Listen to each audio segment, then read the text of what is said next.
এদিকে কেন্দ্রের সর্বদলীয় বিশেষ প্রতিনিধি দল নিয়ে তৃণমূলের কটাক্ষের জবাব দিলেন রাজ্য বিজেপির সভাপতি সুকান্ত মজুমদার। দলের ঊর্ধ্বে উঠে তিনি বিষয়টি ভাবা উচিত এমনটাই জানিয়েছেন তিনি।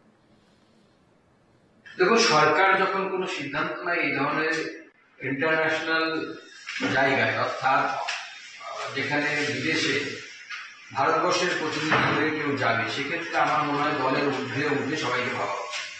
এটা একটি সরকারি টিম এবং এই সরকারি টিমে কারা কারা যাবে তার ঠিক করার এখতিয়ার সরকারের থাকে। এটা কোনো রাজনৈতিক টিম নয়।